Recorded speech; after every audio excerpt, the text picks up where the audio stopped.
I call this meeting to order. Hello, everyone. Welcome to meeting number 49 of the House of Commons Standing Committee on Agriculture and Agri-Food. I will start with a few reminders. Today's meeting is taking place in a hybrid format. The proceedings will be made available via the House of Commons website. Just so you are aware, the webcast will always show the person speaking rather than the entirety of the committee. Screenshots or taking photos of your screen is not permitted. We're back at it, and we have a few substitutions. So welcome to Mr. Kirk, subbing in for Warren Steinley. We also have Ikwinder Gahir you're in for Mr. Turnbull, and I think we have Soraya Martinez Ferrada for Ms. Taylor-Roy. So welcome to the Agriculture Committee. It's great to have you here. Monsieur Parent, toutes les... Mr. Perron, all witnesses tonight already did a sound test, so we're starting off on the right foot. Standing Order 1082 in the motion adopted by the committee on Wednesday, October 5th, 2022, the committee is going to resume its study of food price inflation. I'd now like to welcome our witnesses for the first 1 hour panel, and they're all joining us virtually. First, for Canadians for Tax Fairness, we have Dr. D.T. Cochrane, economist and policy researcher. Welcome. Avec le Conseil de la Transformation Alimentaire.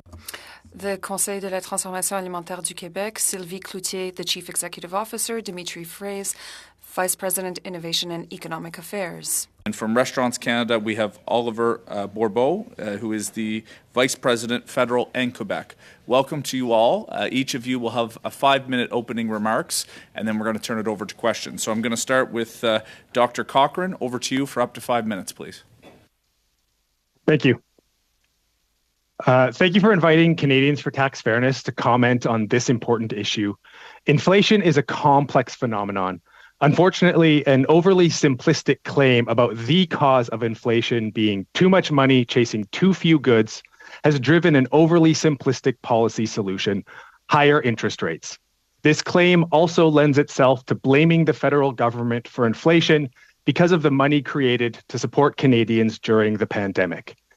Because of this money, we are told, there is excess demand. A question to those parroting the too much money line. Who has too much money? Whose demand for food and other goods is illegitimate? There's much more that I could say about problems with reflexively using interest rates to manage inflation. But let me get to the topic of food price inflation.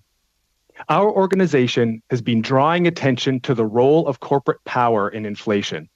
Last April, we released a report, The Rise of Corporate Profits in the Time of COVID, that showed the profit margin of Canadian corporations had jumped significantly in 2021. From an average pre-tax margin of 9% over the previous 2 decades, the margin reached almost 16% in 2021. Preliminary data for 2022 suggests that profit margins remained elevated. Corporations are not just passing along higher costs. Many are taking advantage of turmoil throughout the global economy to boost profit margins. The big retail grocery chains, Loblaws, Empire, and Metro, have gotten much of the attention for food price inflation. This attention is absolutely deserved, as all three have had higher profit margins during the pandemic. But this goes beyond the public face of food retail. Grocers' costs include the profit margins of their suppliers. Therefore, when the grocer's costs are higher, some of that is likely paying for higher profit margins. At practically every step along food supply chains, there are corporations seeking the greatest possible profit. Some corporations will be able to pass along higher costs while preserving their profit margins, and some will pass along more than higher costs to claim even greater profits. Some of these higher costs and higher margins will be borne by small food businesses, such as neighborhood restaurants, because they are not able to pass along higher costs.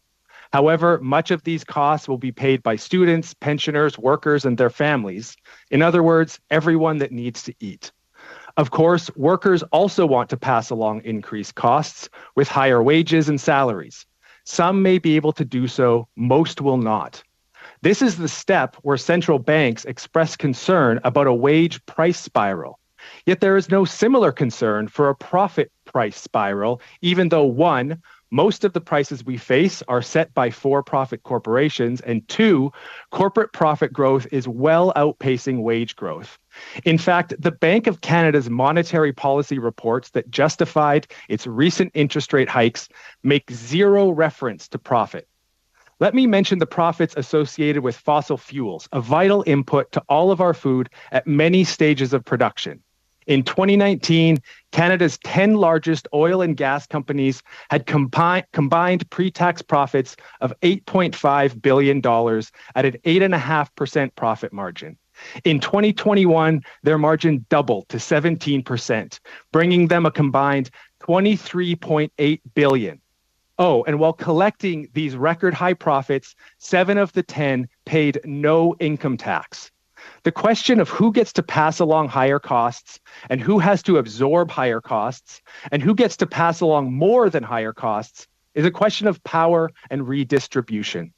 Currently, some of Canada's biggest corporations have a lot of pricing power, and unsurprisingly, they are taking advantage of it to the detriment of Canadians.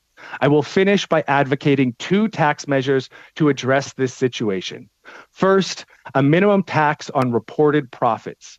If we had a 15% minimum tax on the profits that corporations report to their shareholders, the 10 largest oil and gas companies would have paid a combined $3.6 billion instead of nothing.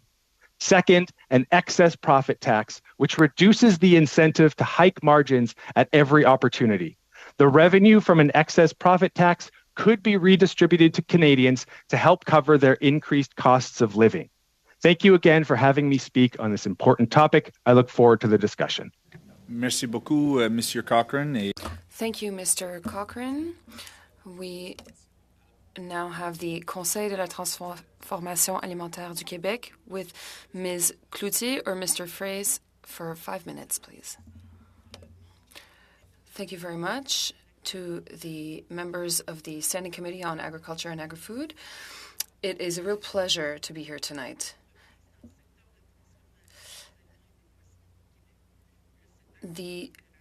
Our organization is the main group of companies in the food and beverage processing sector in Quebec, and it is a federation of 13 sectoral associations with over 650 members. Our mission is to orchestrate excellence and sustainable growth in the food processing sector by supporting its stakeholders and unifying the ecosystem. In Quebec and Canada, the food and beverage processing industry is the leading manufacturing employer with 75,000 jobs in Quebec and 300,000 jobs across Canada. Food inflation began in the spring of 2021. Commodity prices, wheat, corn, sugar, soybeans began to rise in April 2021. Stocks were down. Markets were anticipating low yields due to the drought in North America. North American production was very low in 2021, and stocks remained low. Take wheat, for example. Wheat prices rose by 50% between April and November 2021, from $6 to $9 per bushel. Then, following Russia's invasion of Ukraine, wheat prices rose another 50% between March and July 2022, going from $9 to $14 per bushel. For 2023, wheat prices remain high, around $8 per bushel, despite the good crop of 2022. During the fall of 2022, the baking industry experienced shortages of butter, gluten, sugar, and flour. The scarcity of certain ingredients is pushing up prices and sustaining food inflation that has been rising for the past 2 years. Indeed, the Agricultural Product Price Index, APPI, and the Industrial Product Price Index, IPPI, are up 20% since January 2021, which consequently pushes the food CPI for several products to thresholds of 10% and more by the end of 2022. Nielsen IQ data from purchases across Quebec networks confirms that food inflation ends with 8%, mainly for bakery products, with an increase of 15% for prepared foods and 10% in groceries. Rising food prices are a global concern. There's been an increase of 12% in the US, 10% in France, and 11% in the UK. The causes of inflation are multiple. In addition to price increases for food, produce and ingredients, salaries, energy, transportation costs, packaging, and financial costs are all on the rise. In short, everything is going up. As the National Supply Chain Task Force has shown, supply chains are fragile. The Canadian plant is less effective, or the plants and the factories in Canada are less efficient, costs are rising, delivery times are longer. And confinement during COVID, rail blockades, strikes at the Port of Montreal in 2020 and 2022, and the closure of the Ambassador Bridge in February 2022 have made logistics and transportation more complex, both by ship or by train, and have inflated prices. The systems are stretched thin, and the slightest incident has heavy consequences on prices. Take the example of the partial closure of Louis-Hippolyte Lafontaine Tunnel in Montreal. An internal survey shows that companies will have to change delivery routes and schedules, which will result in fuel and salary overcharges, as well as additional costs for late deliveries. To maintain a safe level of commodities and to prevent long delays, companies are forced to maintain higher levels of inventory. Warehouses are full. The 2022 harvest was successful. Companies will have to finance 11 months of food inventory at high interest rates. Lines of credit are stretched thin and affecting liquidity. After 8 increases in the Bank of Canada's key interest rate, rates are at a peak at 4.5%, unseen since October 2007. There are many additional financial costs to bear. The labor shortage is the most serious issue facing the industry. Nearly 20% of available positions are vacant. The food and beverage industry is competing with other manufacturing sectors to attract workers from a shrinking pool. The average wage increase in 2022 was 5.8% in Quebec and 5.1% in Canada. To operate the factories, companies bring in temporary foreign workers. The delays are long, the administrative procedures are costly, and in the end, a temporary foreign worker costs $5 per hour more than hiring a Canadian. These are, again, costs that fuel inflation. For 2023, we can expect further price increases in the coming weeks. Several major retailers have announced that they are analyzing thousands of requests for price increases. According to the annual food price report, the forecast is for a 5 to 7% increase. Energy prices will continue to rise, as will wages. We will have to wait for forecasts on the level of harvests and stocks to judge the evolution of agricultural commodity prices in the coming months. We can assume a slowdown in price growth. We thank you for the opportunity to speak to you, and we look forward to your questions. Thank you very much, Ms. Cloutier.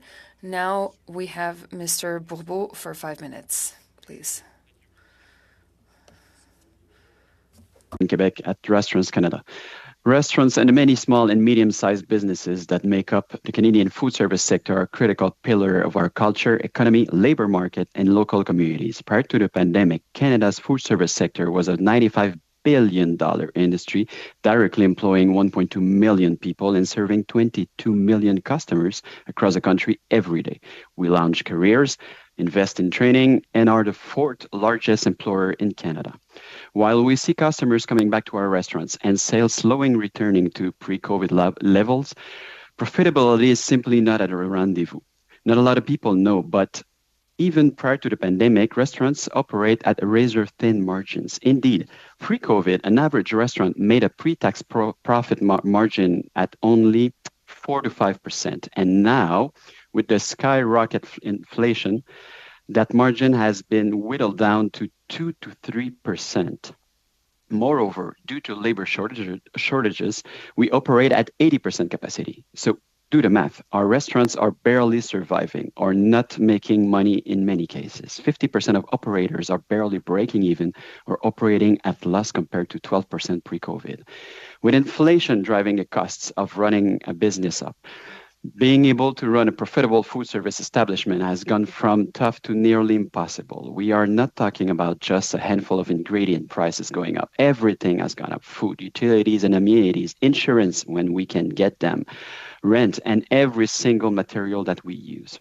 In our industry, we cannot simply pass the cost increases down to the consumers.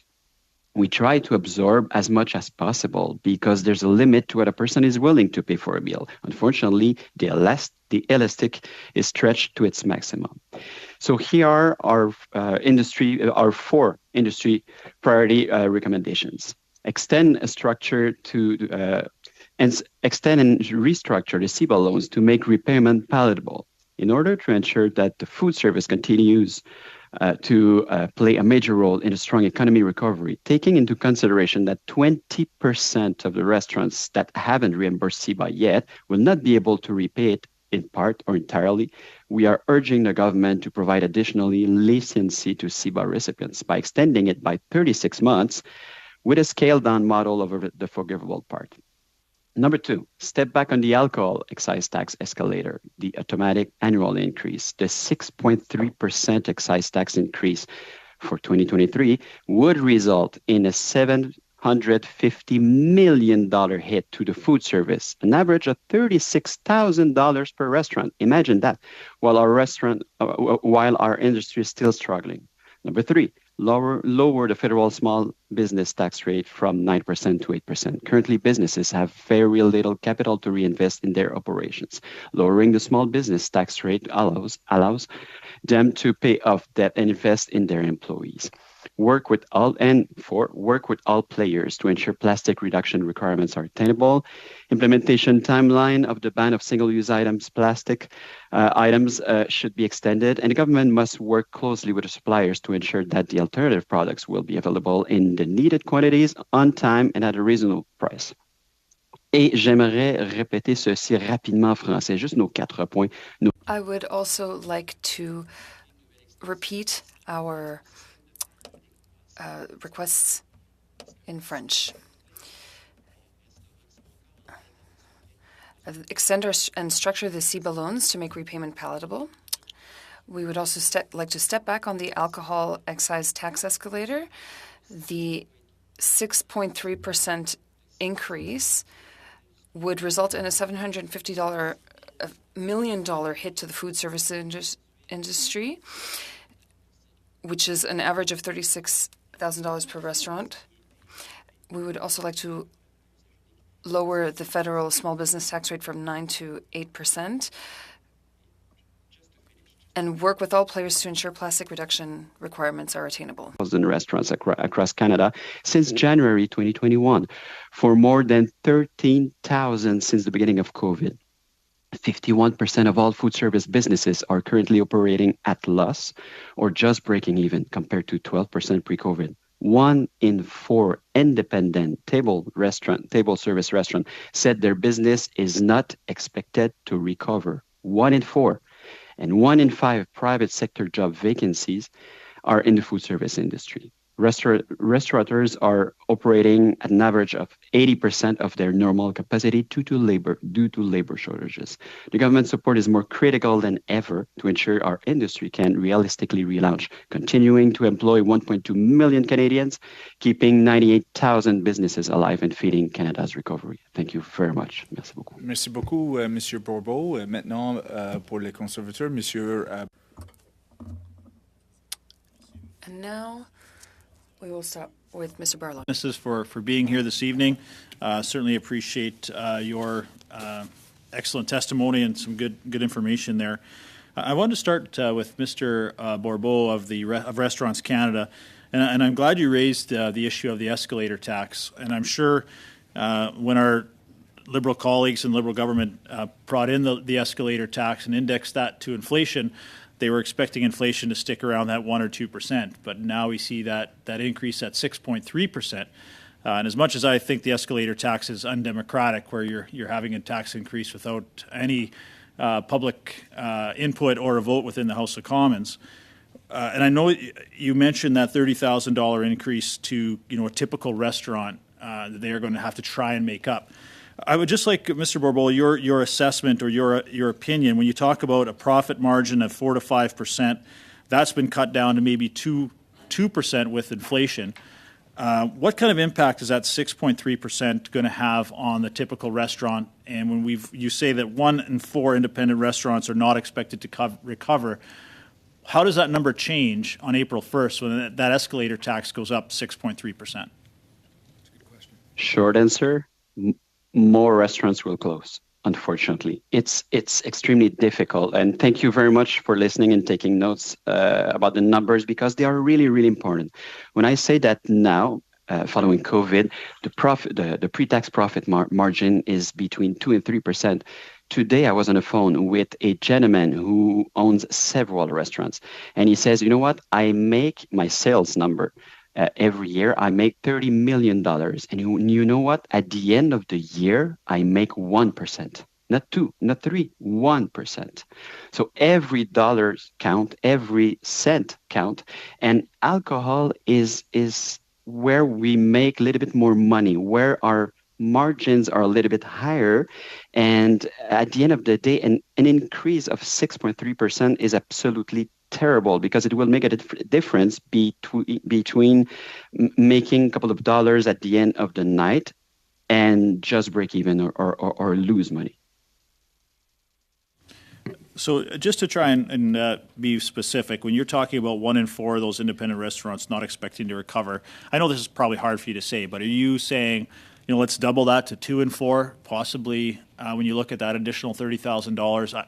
I know I have a rural riding, lots of small family-owned restaurants that are just trying to recover post-COVID.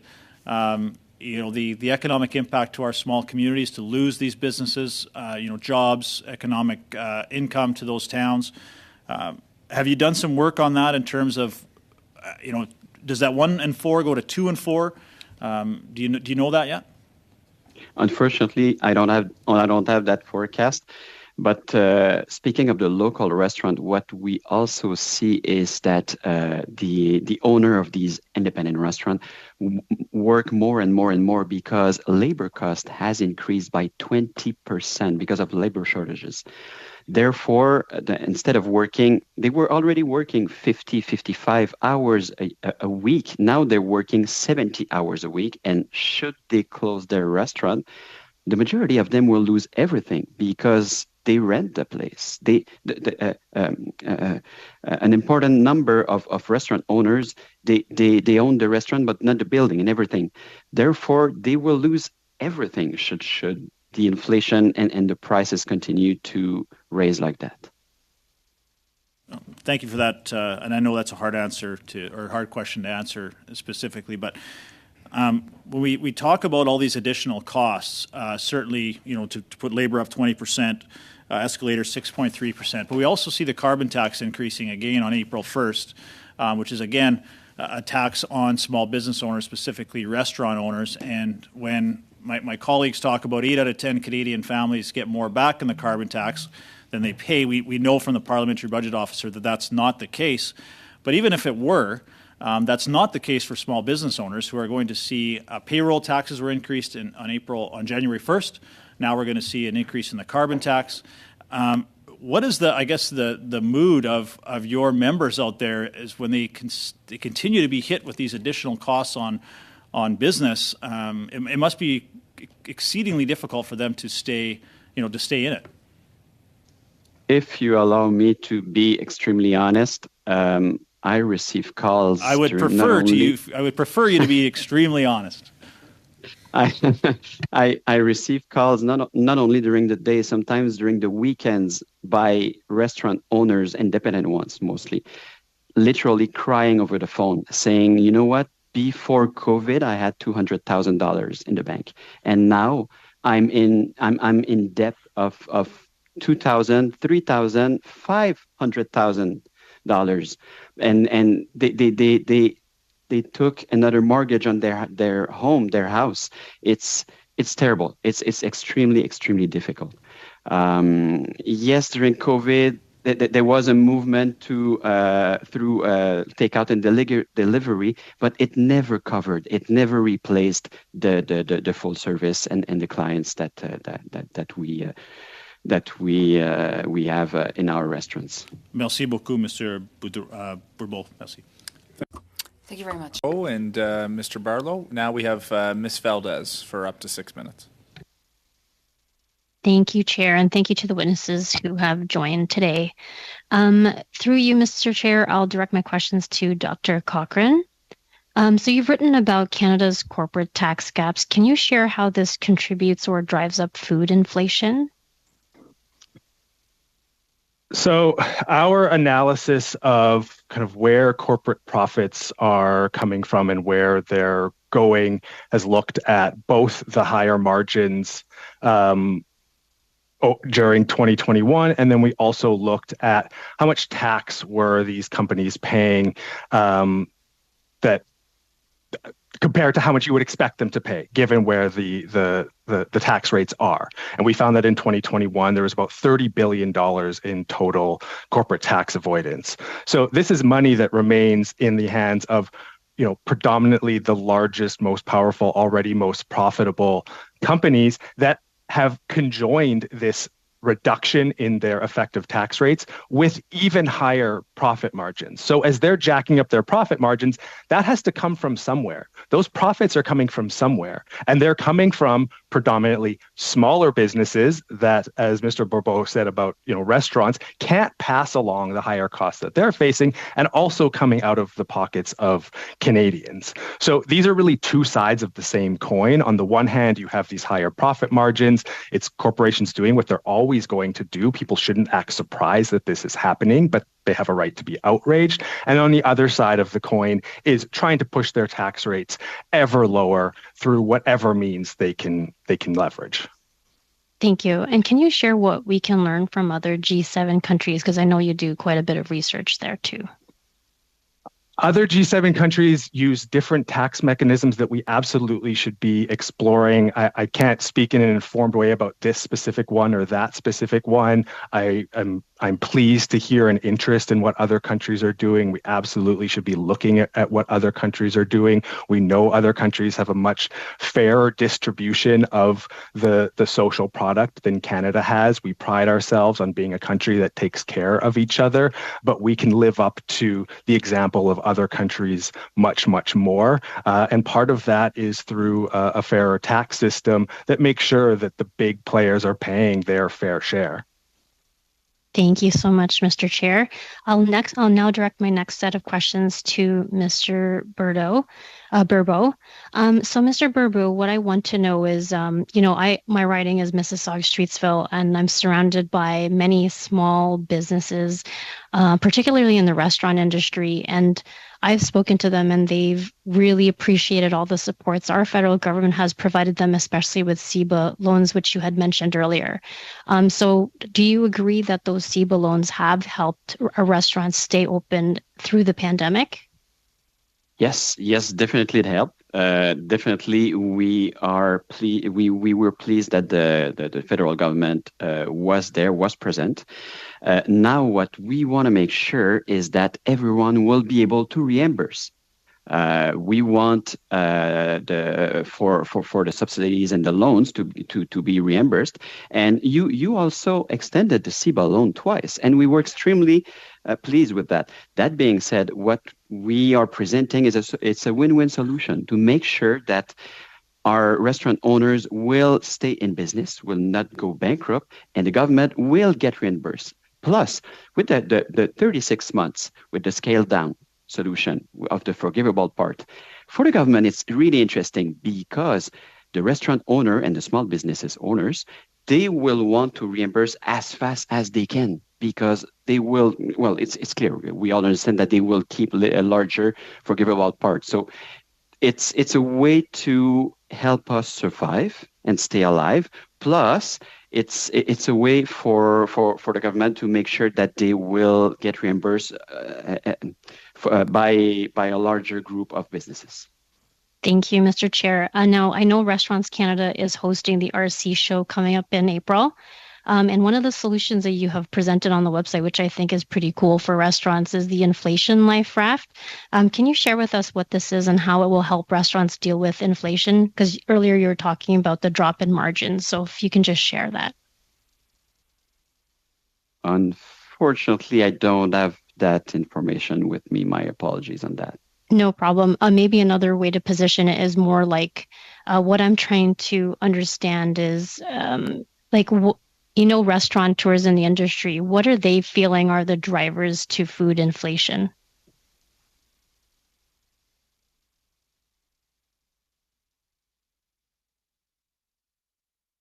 Oh, you're on mute. Of course. 2023 and still on mute. My apologies.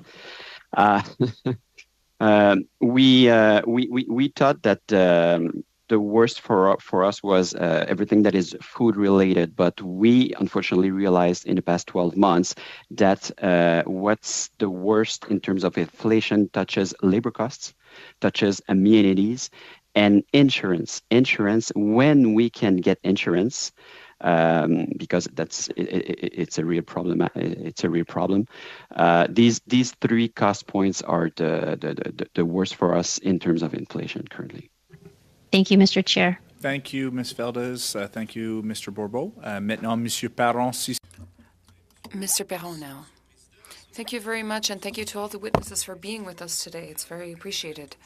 Ms. Cloutier, in your opening remarks, you talked about the causes of inflation and the ongoing issues we are going through. If you had one particular recommendation to make to the committee that we could then pass on to the government to help the companies in your group, what would you recommend? I would say that we need support to have a better practices code of conduct. I will let my colleague Dimitri talk about specific recommendations on the labor shortage and foreign workers. Indeed, we mentioned earlier that workforce is a very big issue. We have 15 to 20% job vacancies, and bringing in foreign workers increases the fees by $5 an hour. It could take 8 to 15 months from the time we make the request for this worker and then by the time they get to us. So with Immigration Canada, the delay to emit a work permit can go up to 6 months. Even if Service Canada has increased the efficiency of its operations, if we had an employer that was more trustworthy, as they say, it would allow us to fast-track certain things and reduce delays. So that delay, of course, is too long, and we would like to reduce it, if possible, by half, because when somebody makes a request, they think that they will have, or they expect to have this worker work for them during that season, not afterwards. Also, concerning the request, what's happening right now is that the interest rates are difficult to manage. Mr. Bobo talked about loans.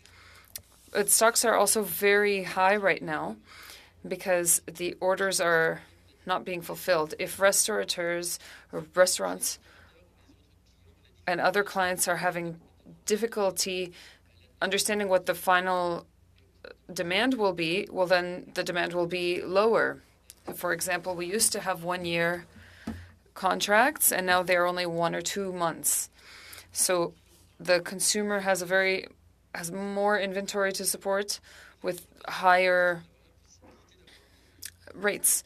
So to have the possibility to have short-term credits, a little bit like the Competition Bureau's loan.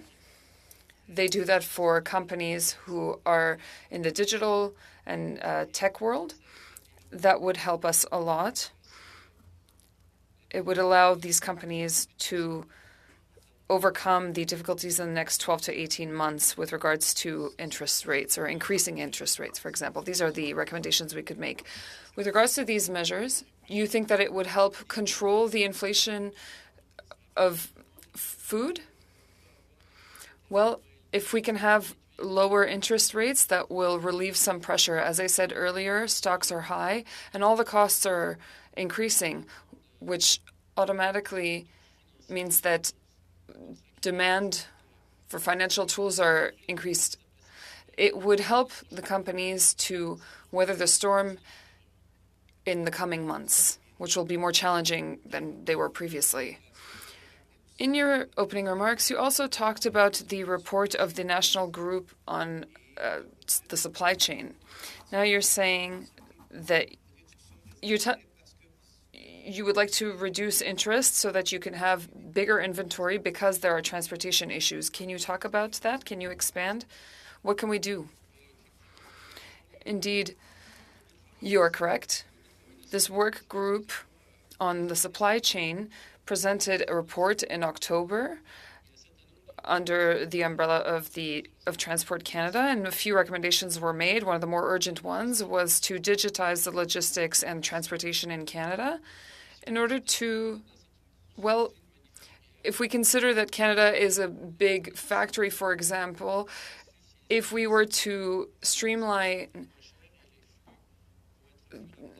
everything, then everything will just go more smoothly. If you'll be reducing costs, of course. So, for example, when the Ambassador Bridge was closed in February 2022, that was an essential link that was closed, and that can have an impact across all of Canada and its economy. So transportation flow, whether it's a train or ships, and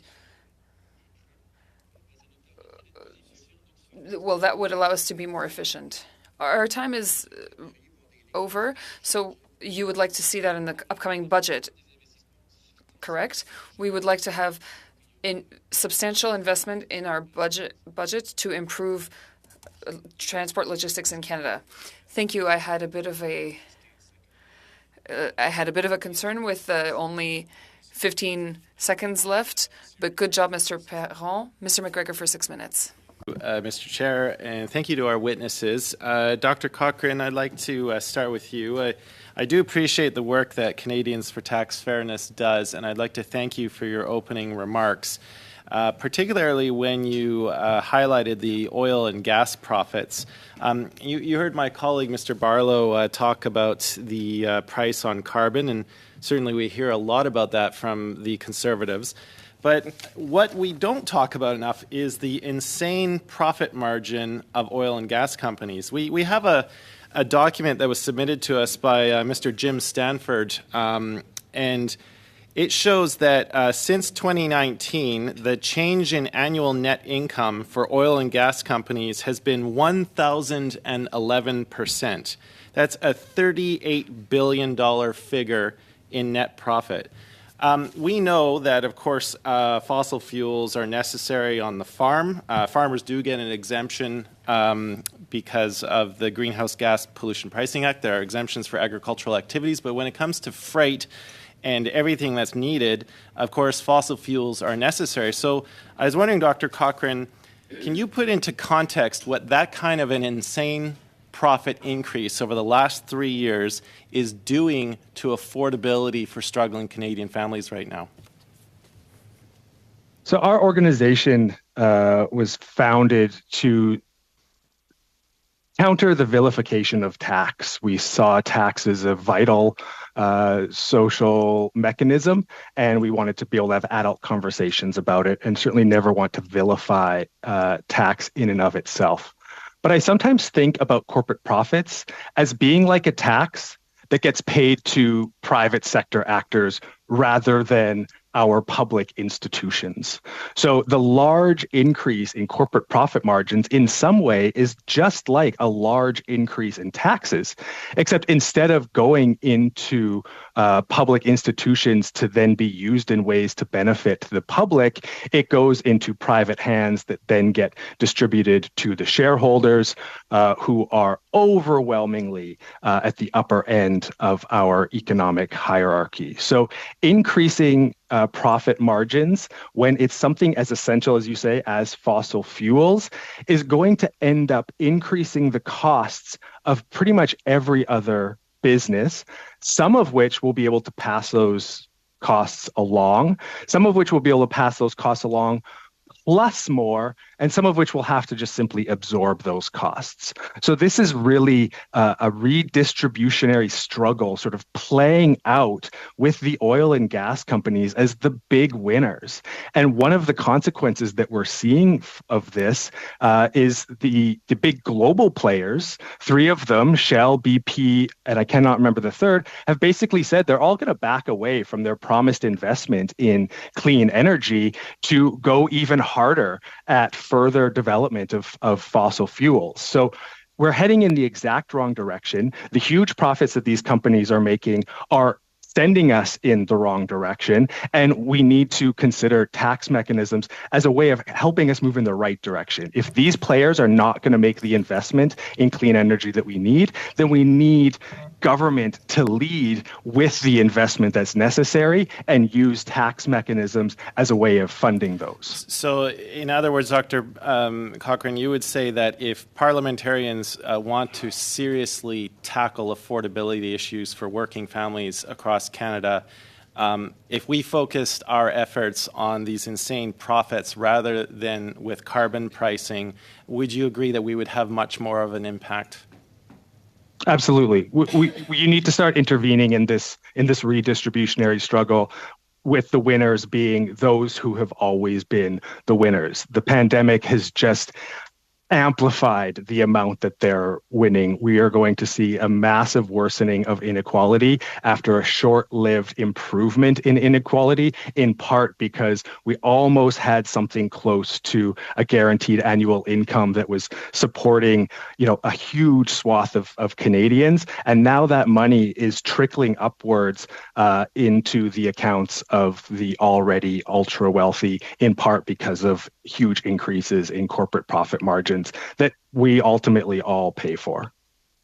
Appreciate you stating that on the record, because we often get crickets when it comes to critically looking at this, and I think more voices such as yours are needed in this conversation, and to really juxtapose what Canadian families are going through with, just where is their income, their hard-earned income going to, where is it actually ending up? Mr. Chair, just out of respect for my committee members, just in this final minute, I just want to take the opportunity to read a motion into the record, and I will respect my committee members' time and move it in the second hour. So I'm just going to read into the record the following motion, that the committee expand the study on food price inflation by increasing the number of meetings in the motion adopted on Wednesday, October 5th, 2022, to at least 6 meetings, that the committee summon the chief executive officers and presidents of Loblaw, Metro, and Empire to appear before the committee, that the committee invite additional witnesses to provide testimony, and that the parties shall each provide to the clerk of the committee by 4 p.m. Eastern Standard Time on Tuesday, February the 28th, 2023, their lists of additional witnesses who the chair shall schedule in a manner that is fair to all parties. So with that, Mr. Chair, that's on the record now as a notice.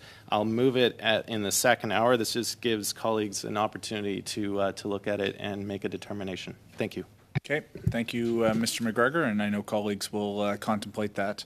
We'll now move to our second round. I have for the Conservatives, Monsieur Liu, 5 minutes, s'il vous plaît. Merci, Monsieur le Président. Mr. Liu, thank you to all of our witnesses.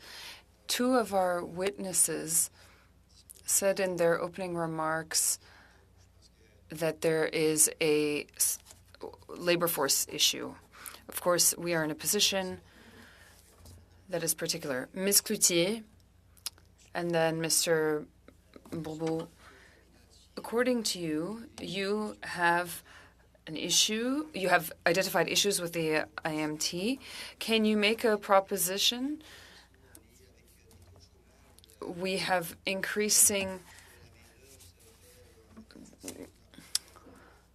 rather, our the unemployment is lower than it was, and would you talked about how long the delays are to get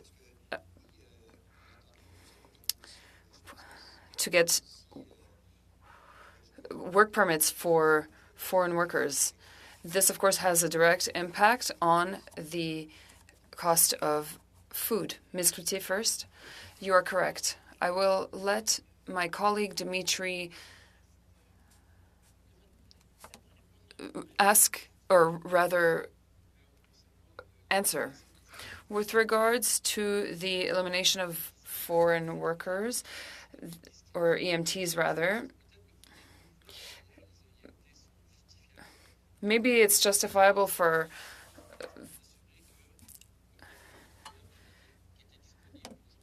we do know very much that with 4 or 5% unemployment, there are no longer any workers available, and that is why companies have to have foreign workers. So it is a good idea to eliminate labor market impact studies. Of course,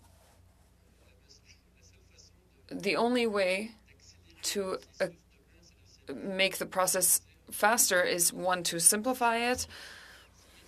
If Immigration Canada could simplify the requests, it would make things go faster, and there would be less people who are being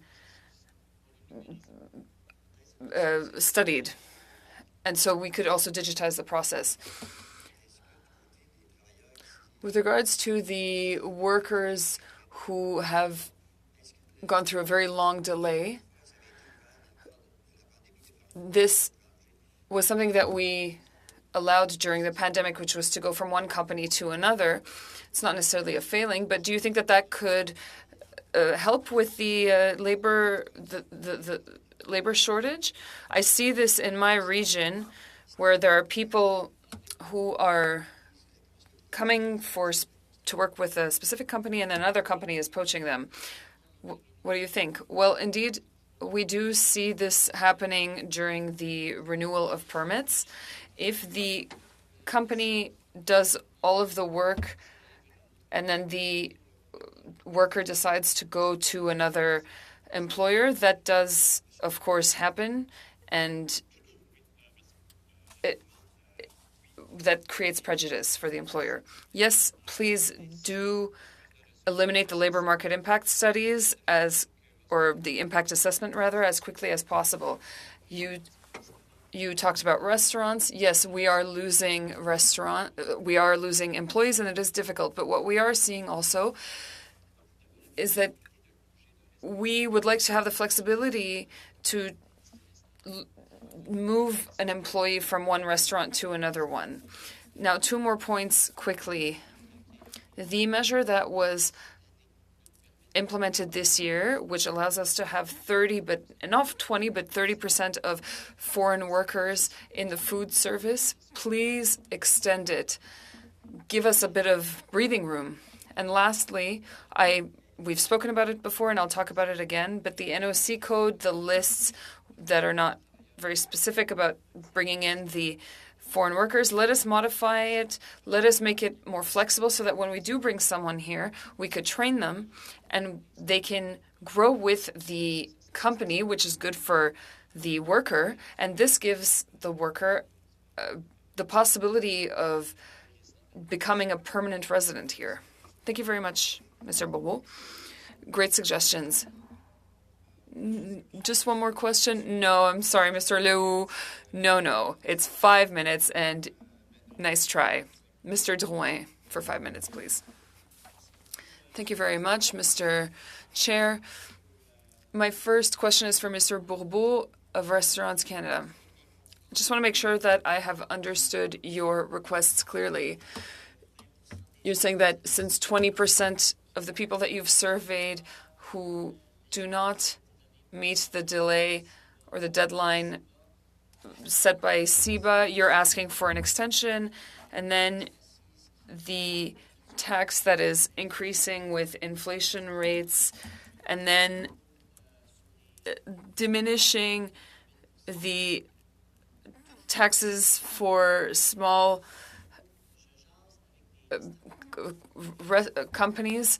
I'll be honest with you, I talk with restaurant owners almost every day, and they're all talking about the shortage of labor force, and I haven't seen that at all in what you've proposed. I don't see that reflected at all.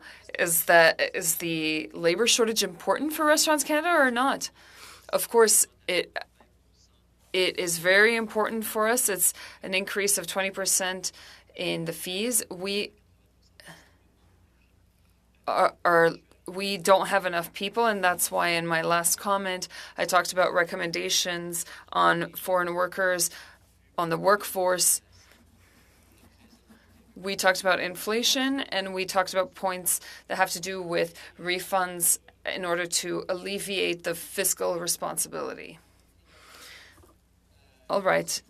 If I understand correctly, 20% of your members have been asking for this, but 80% of the members who have managed to respect the government's demands, whether it's CFIB or Restaurants Canada, about 2-3 years ago when these programs were implemented, you agreed with the deadline.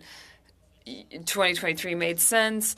People will be able to put back $10,000 on the $40,000 or $20,000 on the $60,000. But now that you've surveyed your members and the economy has not picked up as we had hoped, now you are asking for another extension. Is that correct? Well, it's more than that. Today's topic is inflation, and the inflation in the past year has been completely horrifying. All dairy products go up about 1 to 2% per year. Last year it was 12.4%. The cost of a pizza went up 15 to 17%. It's enormous. So we're not talking about we are not in the same situation that we were. We are very, very grateful for the extensions that we received. But when we talk to our members, they tell us, I won't be able to refund the loan. So we are saying we are going to find a solution so that these people don't lose their jobs and their companies, and for the government to also be able to recoup its costs. You're going to tell me that the price of pizza and prices in general have increased, but restaurants, have they not increased their prices proportionally? Very good question. Here's what's happening, and Mr. Cochrane spoke about this earlier. In the whole supply chain, or the food supply chain, the majority of people before us transferred their costs to the client, but we can't do that fully. There is some flexibility or some elasticity. There is a maximum price that consumers are ready to pay for a pizza. At some point, you can't increase the price more than it already has. So we are, of course, open less often, less hours. So we try to tighten up the menu in order to maximize all of the ingredients that we have. But there is a limit to that. And with regards to increasing our prices, there's only so much that we can do. We've reached our limit. And if I understand correctly, if we minimize the tax on alcohol, and I heard this from the industry, but for Restaurants Canada, if we talk about a more normal inflation rate, which is around 1 or 2%, do you think that the alcohol prices will only go up a few percent if the government makes this decision? Very quickly, yes, the point for us is to make sure that the prices stay as low as possible so that we could make a smaller margin so that we can survive. That's where we're at right now. Thank you very much. Mr. Perron, for 2 minutes and 30 seconds, please. Thank you very much. I'd like to speak with Ms. Cloutier and Mr. Fraise again. You spoke about being supported in a better practices code. Last week, this was also brought up, but it's a very difficult thing to put in place. Here are 2 things that were brought up. We could have an investigation. so that we could see how much a vegetable is bought for and how much then the grocery store is actually selling it for. Do you think that that is something that we should be doing? This is something that we can do by the Competition Bureau, but I don't know if it's a necessity at this point.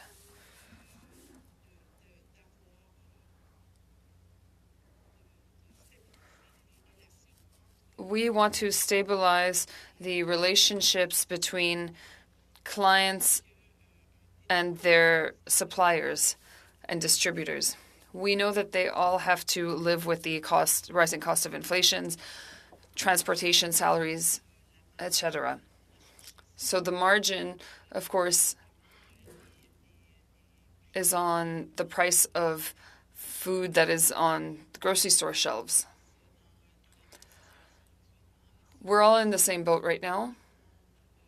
The only way for everyone to be able to recoup their costs with regards to inflation in the past year that were caused by all the things we've talked about, transportation, salaries, and supply chain issues, that is sadly in the costs. Sorry to interrupt you. In 20 seconds, do you consider that the Canadian state should have more information or gather more data on the fixation of prices? With regards to the United States, it appears that we have a lot less information about how the prices are increased at every step. Of course, transparency should be a priority. We should indeed have more information with regards to the supply chain. Thank you. Mr. McGregor, 2 minutes, 30 seconds. Thank you, Mr. Chair. Dr. Cochrane, we have had a number of witnesses now, and, when we look at the grocery sector in particular, this is not the first controversy that has erupted with them. We know of the scandal on fixing the price of bread, the very serious allegations with that. We've heard from many producers and processors at this committee about the need for a grocery code of conduct because of the hidden fees and the fines. And now, of course, we have consumers, working families in my riding and right across this country who week in, week out are seeing the price of food, the food that is necessary to feed their families, just reaching astronomical levels. And so I wanted to change tack a little bit. I mean, you gave two solutions in your opening statement about how we can tackle excess corporate power here in Canada, and especially those profits, with a minimum tax on reported profits and an excess profits tax. But I also want to look at how, these companies, especially in the grocery sector, it's been referred to as an oligopoly, the market dominance that they are able to wield. And we know there's a crisis of confidence, a crisis of trust in this sector. But many of our witnesses have mentioned the Competition Bureau and the Competition Act. So, Dr. Cochrane, do you have any recommendations that you would like to see our committee explore with the Competition Bureau? Do you have any suggestions on recommendations we could be making to the federal government to really tackle that market dominance that they use so skillfully to increase their profits? So, as I mentioned, this is a struggle between the suppliers and the customers, clients, over passing along costs, and certainly reducing the oligopolistic power that the big grocery chains has is important. But I don't think we should overly fetishize competition as the means of doing so, because grocers face suppliers who are often massive transnational corporations. We saw a very public example of this in the fight between Frito-Lay and Loblaws.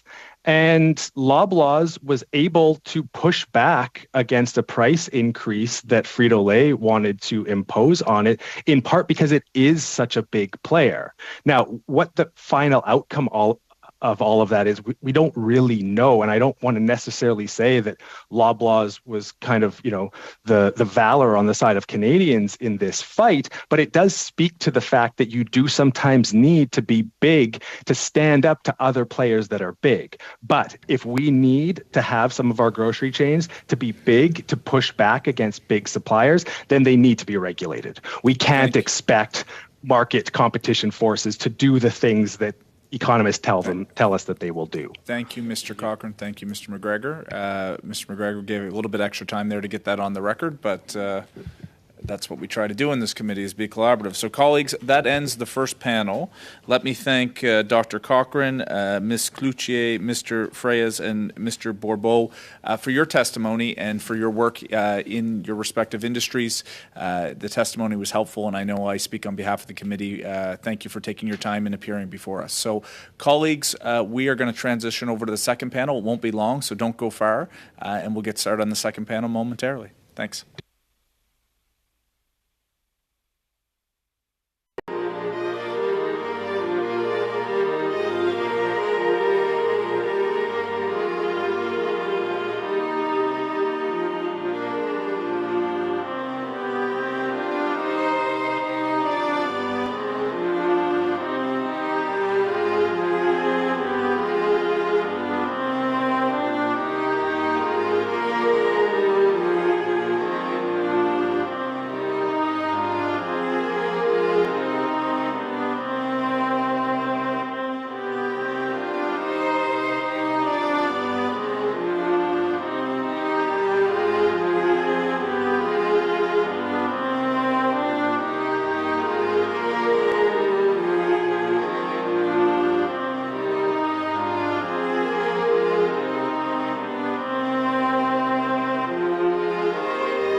membres du comité.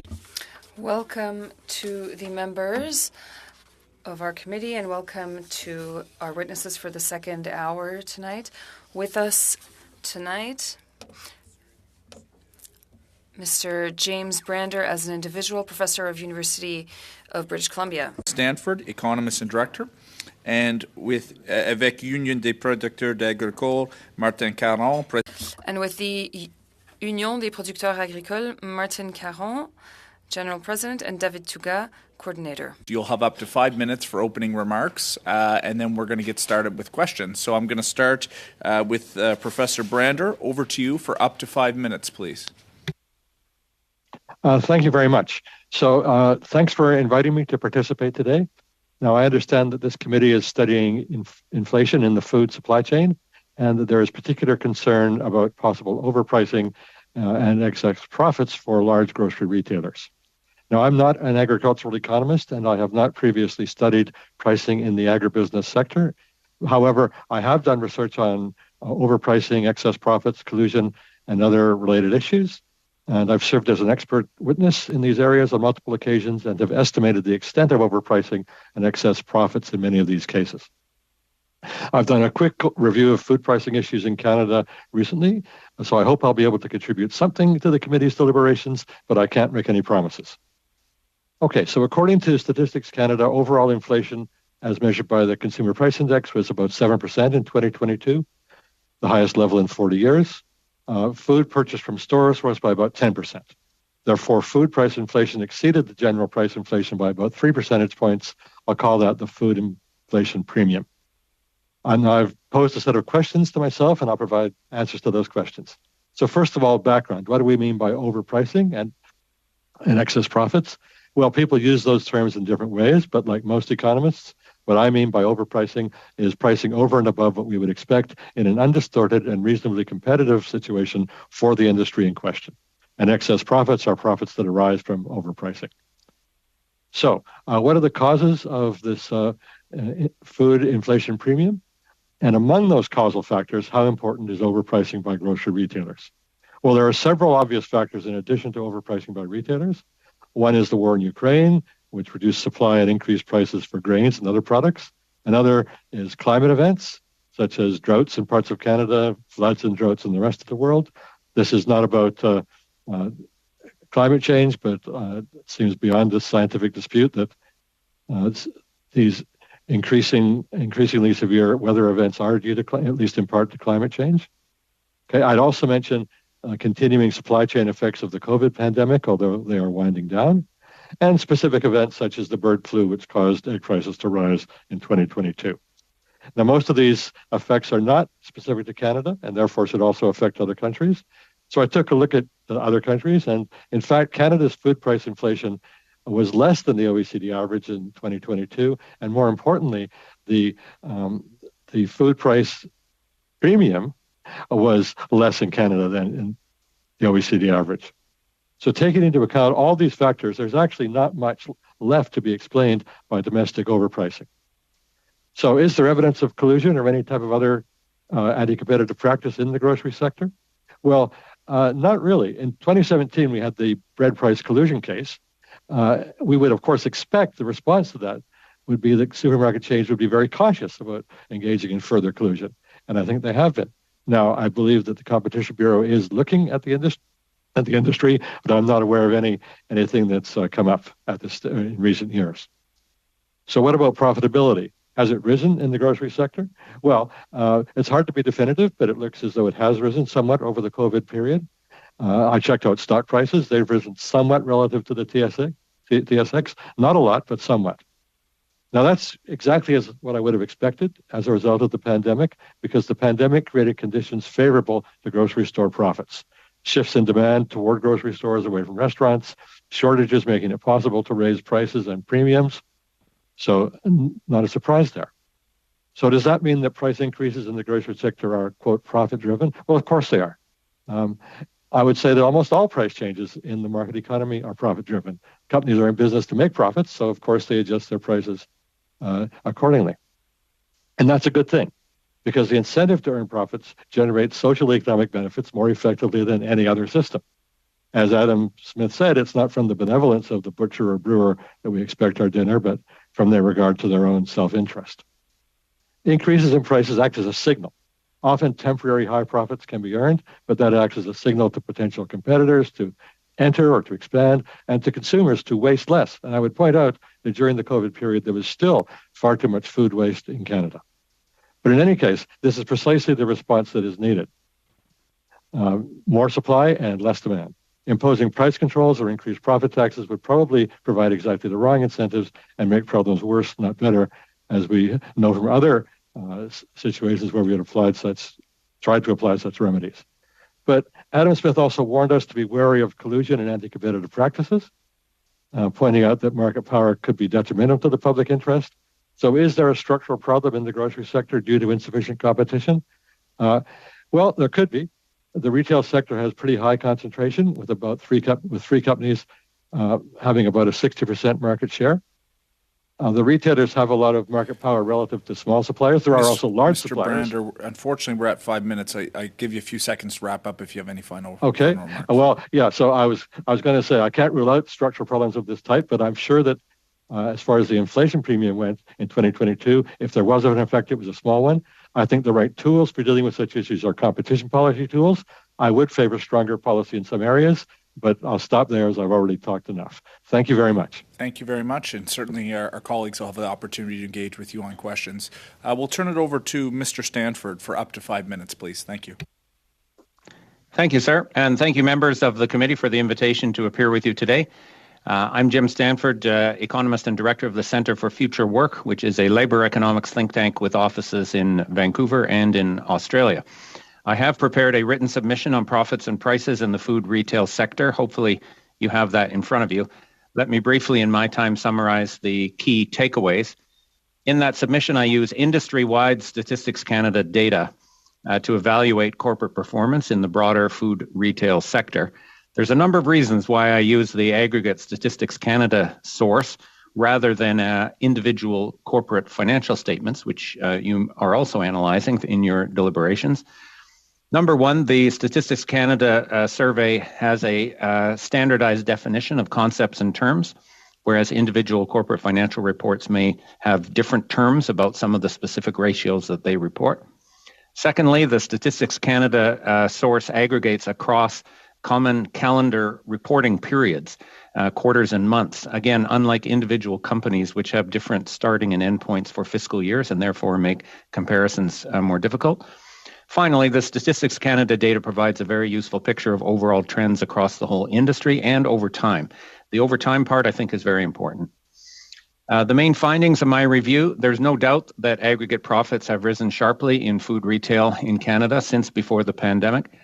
In the last 4 quarters reported by Statistics Canada, net income was 120% higher than it was in 2019, the final year before the pandemic.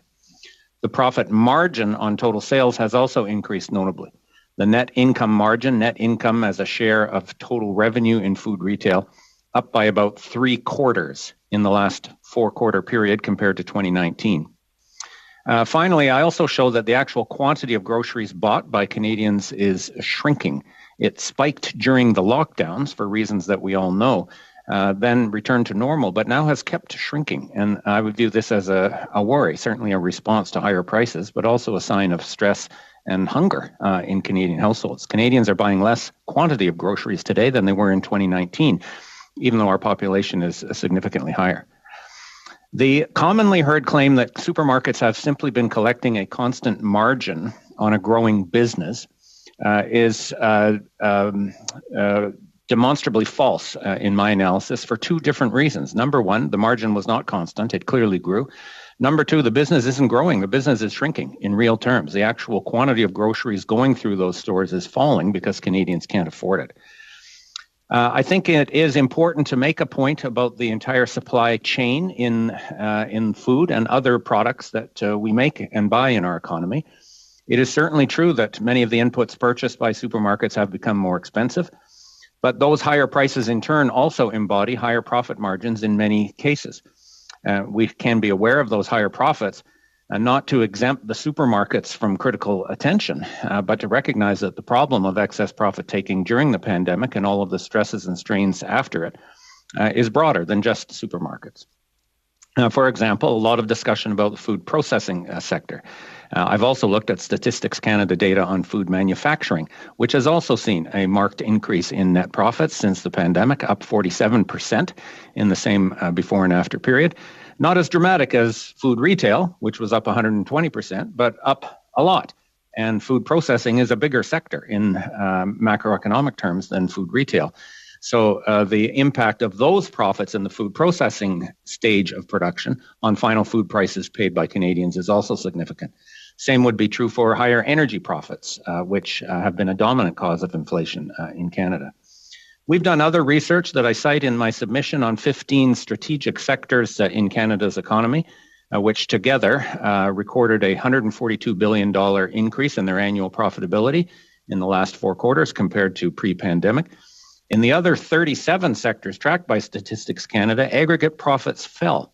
So this is important. This is not an economy-wide phenomenon. This is not something that can be attributed to overall excess demand or overheating of the labor market, as Mr. Macklem, the Governor of the Bank of Canada, has said over and over again. I don't think that argument would wash with consumers who left Loblaws having paid $200 for a cart of groceries. For someone to come up to them and say, the reason your food prices are so high is because too many of you are working and you have too much money to spend. I submit respectfully the person who said that would get chased out of the Loblaws parking lot. Clearly not due to Justin Trudeau either, as Professor Brander just pointed out. Our inflation and our food inflation, both below average for other industrial countries. I wouldn't blame greed on its own. Greed is not new. Greed long predates the pandemic, but greed has had a good run in Canada since the pandemic, and after-tax profits in Canada during the pandemic or since the pandemic have increased to their highest share of GDP in history. So amidst a social and economic and public health emergency, companies have done better than they ever have. How do I understand this? This includes supermarkets, but is not limited to supermarkets. You had unprecedented supply chain disruptions with the pandemic and the lockdowns and the breakdown of international transportation. You had consumer panic initially and then uncertainty and desperation afterwards. Mr. Stanford, I apologize. We're at time and then some. I think we'll maybe keep it at that, and we do have the brief, and I know that my colleagues will want to jump in on that. So we'll leave it at that. Maintenant, thank you, sir. Avec UPA, peut-être Monsieur Caron ou Monsieur... Now, we will be asking the UPA, Union des Producteurs Agricoles, Martin Caron. Thank you very much, Mr. Chair. My name is Martin Caron, General President of the Union des Producteurs Agricoles. I am also a dairy and field crop producer and farmer in Louisville in the Mauricie region. According to several economists, the inflationary period we are experiencing is unique in that the increase in the price of several products has been caused by supply restrictions and not by overheated demand. Remember that the pandemic has derailed many supply chains, both local and global, including the food supply chain.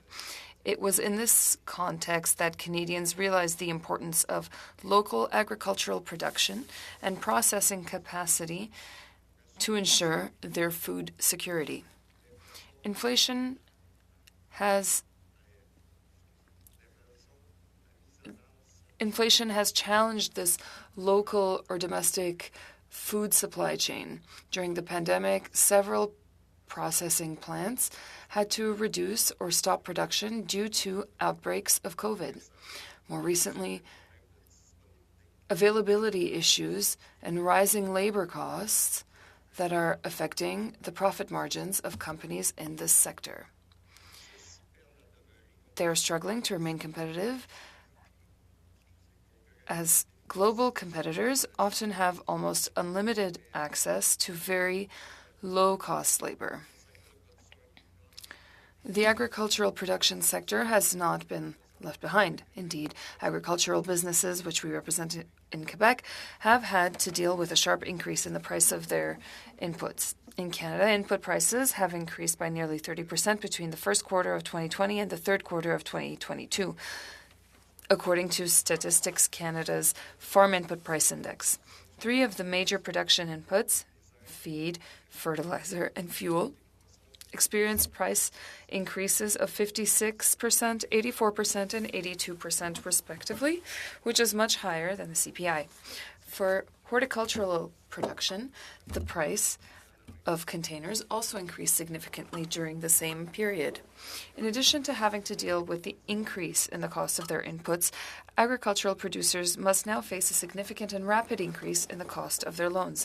It is important to remember that agricultural producers have invested heavily in their businesses in recent years, particularly to comply with animal welfare and environmental standards. The debt of the Canadian agricultural sector has grown by more than 30% over the last 5 years and will reach $129 billion in 2021. Over time, we estimate that rising interest rates will result in an additional $5.5 billion in interest expense.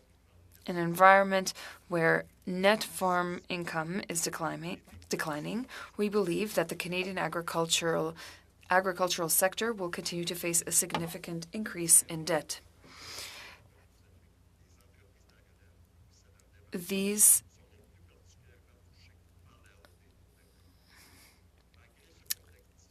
Despite this challenging time, we believe that the agri-food sector has managed to limit the damage, particularly for Canadian consumers. Indeed, although food prices have risen slightly above the overall CPI, that is 15.9% versus 11.9%, since the beginning of the pandemic, this growth is still well below the increase in farm input prices over the same period, which is nearly 30%.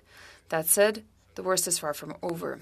Economic forecasts indicate that interest rates will remain high for the next 24 months, which will keep pressure on business margins. Then there are the labor issues, both in terms of availability and cost, will continue to hamper the competitiveness of the agriculture and food processing sector.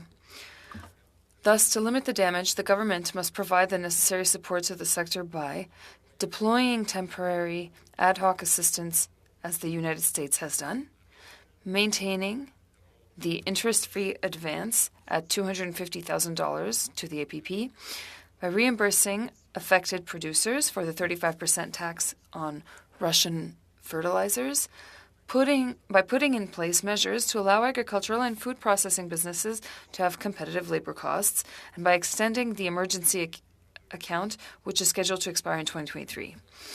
In conclusion, the government must also support the implementation of a code of good practice or better practices with distributors to ensure a fair sharing of revenues between the various links in the agri-food chain. This will ensure that consumers pay a fair price for their food. The one-time assistance and measures requested will help mitigate the financial impact on agricultural businesses, which must at the same time deal with historic increases and secure the food supply for our populations. Thank you. Thank you very much, Mr. Caron. Now we have our question period. We will start with the Conservatives. Ms. Roux, for 6 minutes, please. Thank you, Chair. Thank you, witnesses, for being here this evening. Last week, I had the chance to question Metro about the allegations of unfair business practices, such as charging farmers a fee to even be able to sell their products to a grocer, or for having their products rejected, or having to wait and have their trucks unloaded by the grocer. And what I heard from farmers was corroborated by the Canadian Federation of Agriculture. It's also what they're hearing. And this is something that doesn't happen in other countries, and frankly, it's embarrassing that it happens in Canada. So my question, I'm going to direct this to Dr. Stanford. Could you speak to how perhaps lower fees and more profit going directly into the pockets of a family farmer could benefit domestic food production and pricing? Thank you. Well, I have to start by saying I'm not an expert on agricultural practices and supply relationships with the grocers. I've read reports of these fees and other barriers for smaller producers to have their products made available in major supermarket outlets. On the other hand, I'm also aware, as one of your previous witnesses indicated, of the strong corporate or oligopolistic power among many food processing companies, not the farmers, but manufacturers who throw their own weight around, if you like, in terms of trying to extract surplus profits at that stage. In cases where the supermarkets buy directly from smaller producers, then clearly those fees and other barriers would be a significant barrier to their participation in the retail industry. It would undermine farm incomes, certainly, and likely lead to higher prices for consumers. Simply doing away with those fees in and of themselves may not lead to lower prices for consumers, given the obvious pricing power of the supermarket chains themselves. This is where I think measures aimed at reducing fees and other barriers on the input side to the supermarket stage of the food retail chain would have to be complemented by measures to try and ensure that those savings were indeed passed on to consumers, rather than ending up in even wider profit margins than we've already seen for the supermarkets. Thank you. And you touched on what my next question is. I've spoken to processors. I have a processor in my riding, and I recall them telling me that they have to package private label products for grocery stores, which they must sell to the grocers at a lower price. Yet in the stores, we see the canned goods, in this case, of the name brand label, is not much difference in price. You're maybe talking a few cents less for the no-name brand versus the brand name, yet the processor is forced to sell at a discount to the grocer. And so looking from the outside in, it kind of seems clear that these private labels would actually have a higher profit margin for the grocers than the brand name. So I'm wondering if you could provide us some insight as to why Loblaws, for instance, may have only chosen to freeze the prices of their in-house brands. As we recall, before Christmas, they froze prices of their in-house brands and the other grocers followed suit. Could they have chosen to freeze prices on all grocery products for a period of time, and would that have impacted their bottom line?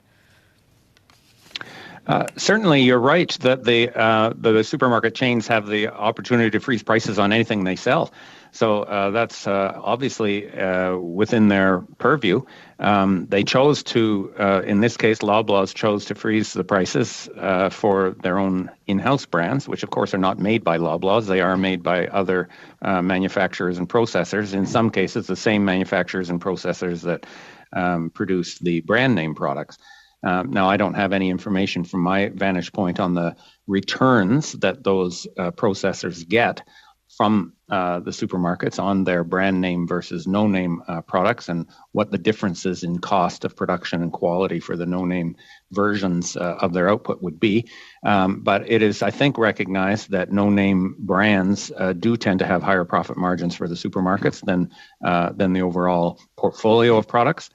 And there were also lots of questions asked, fairly in my judgment, about the significance or the meaningfulness of that no-name price freeze anyways, which Thank of course you. now I'm is going to continue on here. Thank you. So during COVID, we also saw big grocers pay a wage premium to workers so that they could continue their work. But then after COVID was gone, we noticed that all three of the major chain stores actually decided to pull the wage hike around the same time.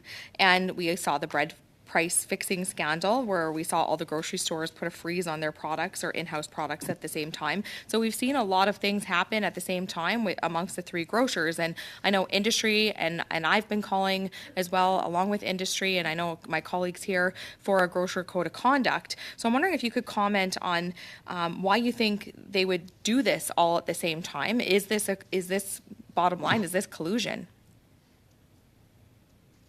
And that question is for me, Madam? Yes. Okay, thank you. Thank you. There's obviously a specific legal content to the term collusion, so I will not, as an economist, venture into whether that classifies as collusion for legal purposes, but it clearly represents a concert of interests and a coordination of interventions by these firms. This issue that you raise of the cut in wages for grocery store workers of $2 an hour, the removal of the so-called hero pay at virtually the same time across the chains, is obvious evidence of some type of informal coordination, at least amongst the major supermarkets. And it shows that the market power that these large companies can exert goes in many directions. It's obviously aimed against consumers. We've talked about how it can be aimed against certain producers, and it can be aimed against their own workers. It's a form of monopsony power. We're going to keep that that have, there. Thank you, Ms. Thank Root. We gave a little extra time. Thank you, Mr. Stanford. I think we got the key element of what you were chasing. Mr. Joanne, for up to 6 minutes. Thank you, Mr. Chair, and I certainly do appreciate the witnesses that are before us tonight. My first question to Dr. Stanford, you've mentioned that the food processing industry, their profits have gone up, or their sales have gone up by X amount percentage. Same thing with the food retailers. I'm just wondering, within that analysis, have you done we know that the food retailers, 80% of the market leaders own about, or five of the major retailers own 80% of the market. Have you done the same analysis with the food processors, or is it a bit split, or more diversified than on the food retailer side? I have not studied what you've referred to there, concentration ratios. In essence, what share of the total revenue of an industry is captured by the largest suppliers in it. Professor Brander may have some insight on this. There, in the food processing sector, I think there's a greater diversity of firm size. Some of the food processors are very large, companies like Cargill or PepsiCo, but some of them are much smaller, some of the producers of niche products. So I would doubt that the concentration ratio is as high in food processing as it is in food retailing, but I haven't conducted research on that myself. Professor Brander, I hate to throw you under the bus, but I'm not the one who did that. That you can thank your Dr. Stanford for that. Do you have any comments on that, or? No, I haven't studied the food processing sector. The only thing I know, and it's not very helpful, is that the extent of concentration would vary a lot depending on the food item. And something like soft drinks, concentration is very high. In other areas, it's pretty low. So it would vary a lot by food item. But I don't know about the aggregate concentration level. Thank you so much. Ma prochaine question sera... Next question is for Mr. Caron. It's great to see you here tonight, and thank you for being here. You surely know that we have often heard, and too often in front of this committee, we have heard that the management of supply contributes to the price of goods, and I wonder if you have been able to talk to your egg producers in Quebec, but I think you also talk to your colleagues across Canada. But have you had a chance to talk about the price of eggs and a dozen eggs in Canada versus, you probably have friends in Quebec who are in Florida right now, versus how much they are paying for eggs in Florida for a dozen eggs? I will let Mr. Tuga talk about that. I do know that there is a difference in prices. It's cheaper here than it is in the United States. I don't know if that's what you're referring to, but with regards to the management of supply, this is a very good tool. And one of the important things is to make sure that producers in all rural areas in Canada can have this project that everybody supports. It was just to have a just price, and we want to make sure that citizens' expectations are met. I don't know if Mr. Tuga has something to add about that. I do believe that supply management has something to do with the stabilization of prices, and with regards to the health crisis that we just went to, it would allow us to limit the changes in prices, which would be, of course, interesting for consumers across Canada. And I'll say something completely nonpartisan. I would like to thank my colleague, Mr. Perron, for presenting Bill C-82, myself and the minister and the entire cabinet and the majority of the party members supported this bill. With regards to milk, it is often a sore point and attacked because it comes back to supply management. But during periods of high inflation, with regards to the price of milk, it has remained quite stable with regards to the farm. I'm not talking about the processing and the retailer, but at the farm, the price was relatively stable. Can you comment on that? Well, first of all, it was very supported. It was C82 was very much welcome and appreciated, but from a supply management perspective. Of course, this is an element that allowed us to add prices very quickly. But that's what we are mentioning today. We want a fair price, but it gives us visibility and gives us a research and development aspect. We would like to have more predictability with our producers because we know that if we want to invest in farms and farmers, then we have to invest long term. It's not just about producers benefiting, but the entire community benefits. All of Canada benefits. Whether it's producers, farmers, transformers, everybody benefits. Thank you very much, Mr. Caron. I appreciate your comments. Thank you. Mr. Perron, for 6 minutes, please. Thank you very much, Mr. Chair. Thank you for being here tonight. If you think that I am smiling, it's just that I think that Mr. Drouin is very inspiring right now. Let's talk about inflation. Mr. Caron, in your opening comments, you talked about specific elements. You talked about ad hoc support to help producers, and it is something that the United States have also done. Can you expand on that? Well, in the United States, they did that at the end of August, early September. They added $1 million to what they call an IRA, which is the Inflation Reduction Act. The message that we received after that was that our companies also wanted this kind of cash flow or cash assets. Of course, we would like a similar program in order to encourage such liquidity. If we calculate the increase of interest rates, we have a $129 billion debt in Canada. With the renewal of payments, that's $5.5 billion, but with us, net milling, it's $6 billion.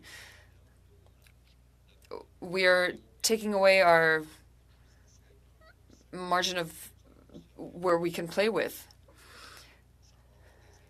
There's a lot of, it's going to have a huge impact on the next 2 years. And this is why liquidity is very important, because we need this, whether it's environmentally or you've talked about the climate change, greenhouse gas emissions, all of these things. We need liquidity if we are going to be able to support these companies, knowing that we have borrowed over the last years. Your recommendations are rather clear. You have talked about the $250,000. Can you expand on that? I will let Mr. Tuga talk about that. There was an increase of the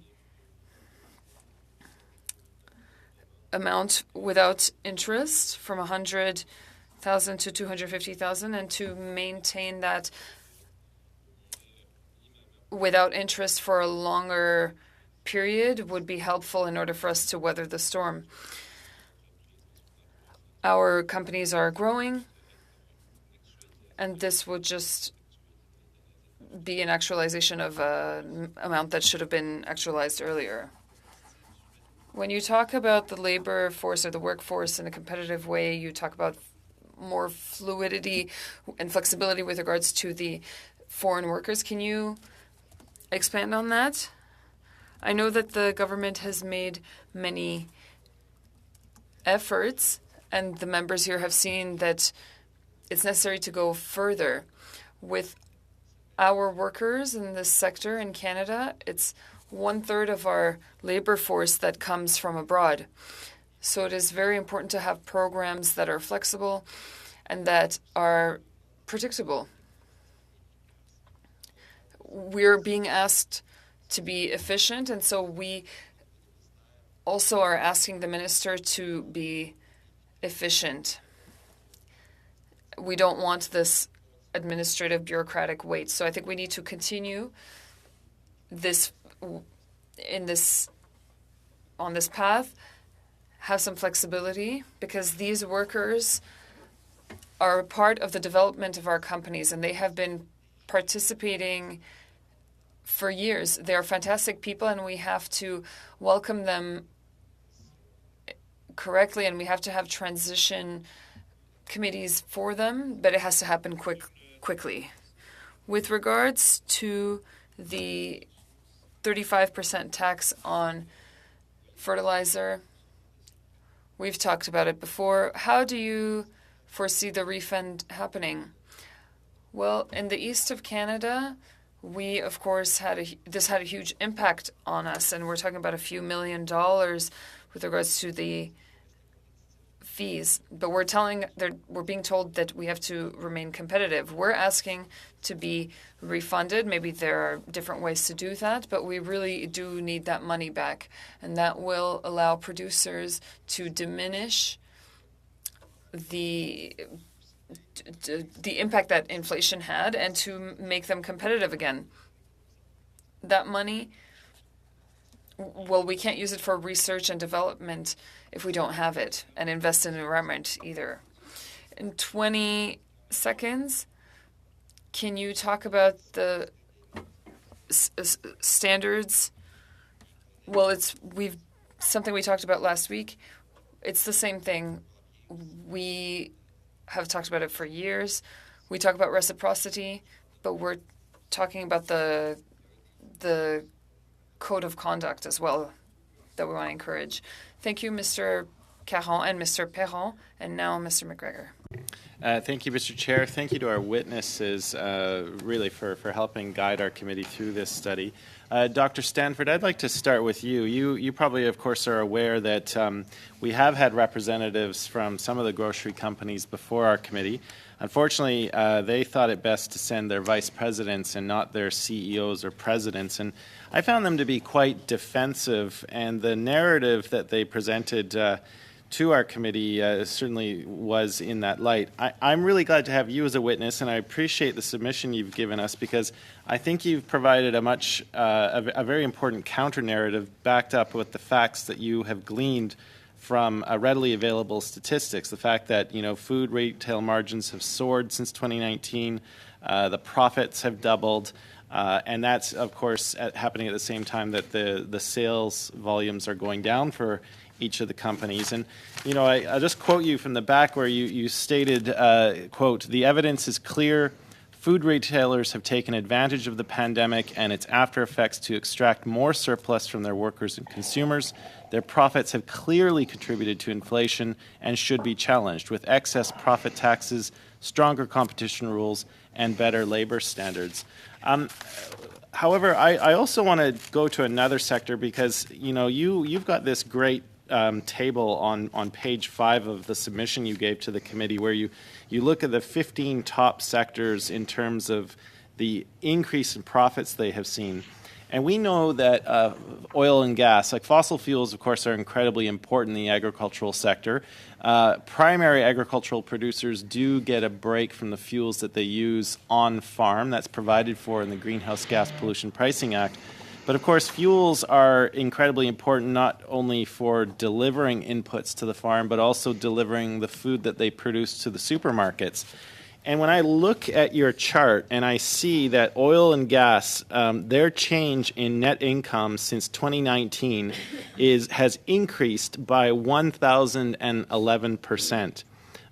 You list $38 billion. Now, we hear a lot of sound and fury in Parliament about carbon pricing, but this is the elephant in the room, and I think we ignore it at our peril. I was just wondering if you can put that into context. Like, what does that kind of a profit margin increase do to the affordability challenges that Canadian families are facing these days? Thank you, sir. I produced that table because I think that the debate over prices and profits in food retail, which is very important, and I thank the committee for undertaking it. But I do hope that it could be the start of a larger conversation, because the similar factors in food retailing that I described about companies taking advantage of the supply chains, the uncertainty, the preserved spending power of Canadians, I don't say overheated demand, but their spending power was preserved thanks to the emergency supports during COVID that have now all been phased out, and their market power to increase profits. To the highest share ever of Canadian GDP. And that similar mechanism is visible in other, what I call strategic sectors that have a place in the overall supply chain that allows them to charge what the market will bear, even in a moment of social and environmental and economic crisis. And at the top of the list, no doubt about it, is the oil and gas sector. So the excess profits earned there since the pandemic account for about 1/4 of the total mass of profits across those 15 sectors that I identified in that work. And then the increased prices that embody those huge profit margins then trickle through the rest of the supply chain. So food processors have to pay that. So they have higher costs nominally, but then they add their own higher profit margin on top of that. And then the same goes for the food retail sector. So by the time the consumer gets it, there's been excess profits added at several steps of the whole supply chain, and that magnifies the final impact on consumer price inflation. I'm grateful to the committee for undertaking this look at food inflation, but when the supermarket vice presidents come to you to say that our margins aren't up that much and our costs were increased, first of all, point out their margins are up and their profits are up despite the higher costs, but then point out their own higher costs are the reflection of similar excess profit taking at other stages along the supply chain. And no greater example of that exists than the increase in profits and prices in oil and gas products. Yeah, no, I mean, it's when it's laid out on a table like that. I mean, it's just simply an insane figure, and I mean, you would agree with me. I'm gleaning from your comments that this kind of profit margin is doing much more harm to Canadian families than a price on carbon could ever hope to do. And just finally, the one question I want to get on an answer from you too is you've got those recommendations of excess profit taxes, stronger competition rules, better labor standards. Is there anything else that you would like to see in this committee's final report with recommendations? Anything you want to put further emphasis on? Thank you. Thank you. Well, first of all, the reference to the price on carbon, particularly when the revenues from the price on carbon are refunded to Canadians, it's hard to see what net impact that has on the real purchasing power of Canadians. I suspect it's negligible. And certainly the run-up in energy prices that we have seen in this period has everything to do with global futures market speculation. The world supply of oil was not actually affected by the war in Ukraine.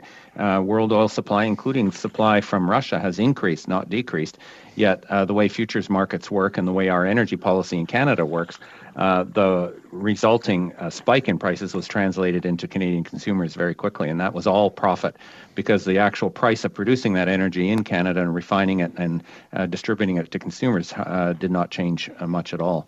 In terms of recommendations, Mr. Stanford, unfortunately, we're going to have to leave it at there. Thank all right. you, Mr. My McGregor. apologies. Thank you. Now, colleagues, we're getting a little bit tight here, so I'm going to ask 3-4 minutes. You're not going to get the whole 5. I'm sorry, Mr. Liu. I'm going to say 4 minutes, and at 4 minutes, I'm going to stop her. I'm tough. So down to 4 minutes, and we'll try to shave a little bit for the Bloc and NDP. Merci, Monsieur le Président. Rapidement. Thank you very much. Mr. Caron, quickly, thank you for being here to all of our witnesses tonight. Workforce, labor force, once again. We have conducted some studies about a year ago on the issue of reducing bureaucracy. You have made some recommendations, and it was included in a recommendation that we handed over to the minister. Have you had any results due to this recommendation that the committee made? Thank you for the question. We did have a follow-up. We know that the government right now wants to implement a model to be a trustworthy employer, or to have trustworthy employers, and that should become something more flexible and lighter on bureaucracy. And with regards to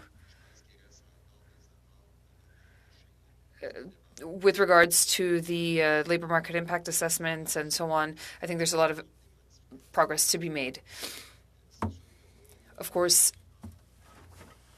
we are still waiting for results in order to bring that flexibility forward. So if I understand correctly, you're still waiting? Yes, but some elements are already underway. Still on the same question, I know many farmers in the region who have talked about the fact that their foreign workers have been hired by other companies who are not necessarily in the farming industry. Do you have any developments on that? I'm sure you hear producers talk about this issue, which is quite important. Indeed, it is very important. What producers did was to invest money so that workers could come to Canada. And unfortunately, sometimes some of the workers decide to leave the company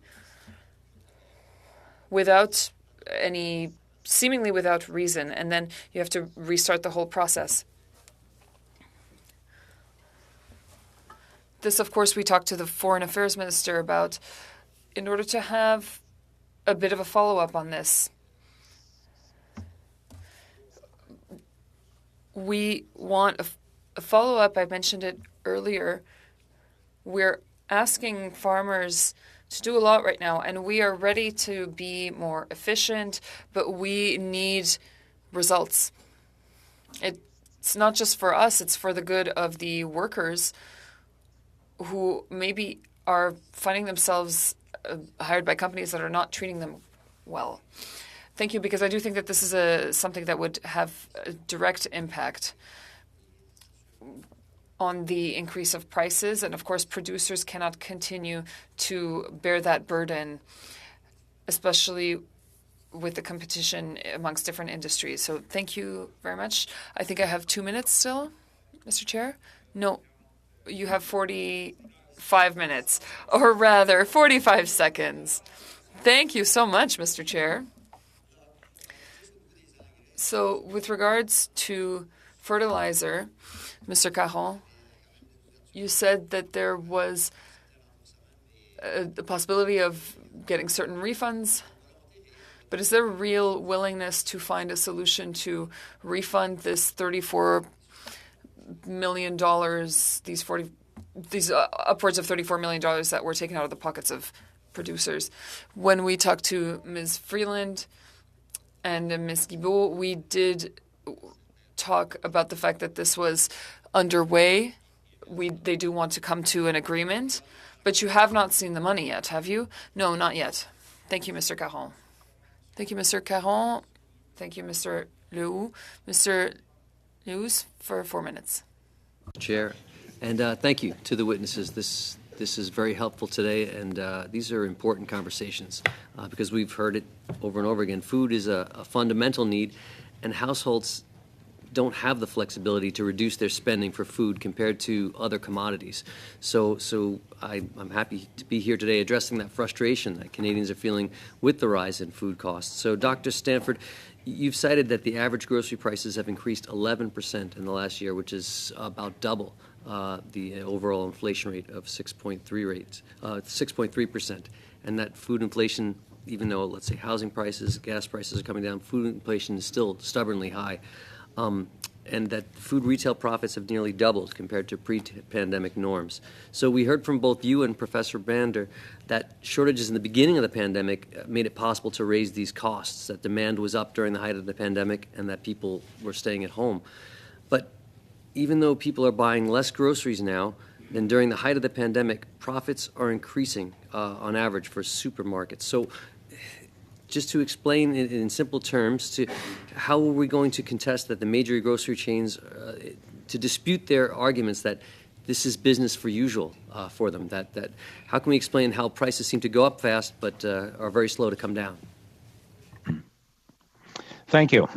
This is one area where I think a longer historical perspective is very important. We've seen often commentary, or perhaps some of the other witnesses who've appeared before you, who compare profit margins or aggregate profits just on a year-over-year basis and say, our profits aren't much higher than they were last year. They're a little bit higher, but not much higher, and our margin isn't much different than it was last year. But the longer historical analysis, which I compiled from Statistics Canada data, shows that the aggregate period of time since the lockdowns has been marked by increased profit margins that have stayed high and aggregate profits that have more than doubled since pre-pandemic norms. So that historical perspective is, I think, very important. In terms of what's going to happen in the future, I think it's an open question. We may see some downturn in those profit margins as a result of the stabilization of supply chains internationally. Of course, we can't predict what's going to happen with some of the factors that Professor Brander mentioned earlier, climate events, episodes like the bird flu, whether there's going to be further expansion of hostilities in Ukraine, whether there'll be another energy price spike. So we can't project all of that. But in the absence of further major shocks like that, I frankly would expect some normalization of profit margins in retail back towards something, at least in the direction of normalcy. That's hard to see. And you'll see on that data, the last quarter covered by the data that I indicated, noted moderation of profit margins, not anywhere near where they were before the pandemic, but not to the same peaks that we experienced during the panic buying of the lockdowns and so on. So there may be some normalization ahead, but that being said, I think it is important for Canadians to understand that the food prices they are paying do reflect, in part, the cumulative impact over the whole supply chain of profit-taking by companies that had the power to charge Canadians much more than they needed to just to cover their own costs. Thank you for that. You know what? In about the 30 seconds I have left, I don't think I can get a full question in. So that's very, very kind of you, Mr. Lewis. Monsieur Parent, environ 2 minutes, s'il vous plaît. Ms. Parent, quickly.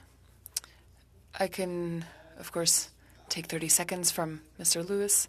Of course, I'm joking. You talked about the code of conduct earlier, Mr. Caron. We talked a lot about price fixing. The produce farmers talked about the increase between the price the payment they received and the price in grocery stores. How can we distribute profits more equally across this food chain? I did talk about the code of conduct earlier because it is one of the main tools that we can have and that we do need that is actually applicable, and it should be necessary and obligatory. But one of the elements that we talked about with the Competition Bureau is that there are other countries that have other tools. In France, there is an observatory or a study on the margins in the food sector, and everybody is involved. So whether it's producers, retailers, distributors, they're all involved. And the government put this in place and when to get the data on the prices. And this allows to have an annual report that everyone in the government can have access to. And I think that this is a tool that we can have in Canada as well. And this is a collaboration between all sectors. We need all of the sectors to collaborate.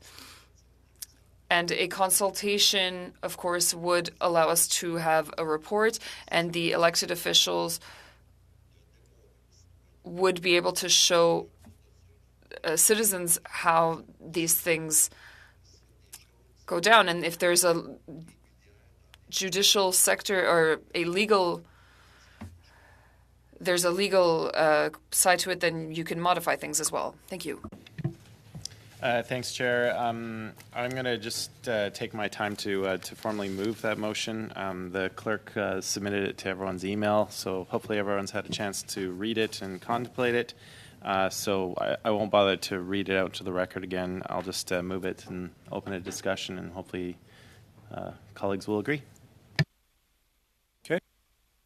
Gregor, I think we have about around 8 minutes left. We'll have this discussion, and if it can't, then we'll have to get moved to the next meeting. But Mr. Drouin, I see your hand. Mr. Chair, I just want to say I thank my colleague for the introduction of that motion, and on our side we will be fully supportive of the introduction of that motion and being supportive of that motion passing. Thank you. Monsieur Perron. Oui, écoutez, Monsieur. Yes, so after I received this text in French, and I congratulate my colleague Alistair for providing this in French, I have no objections to it.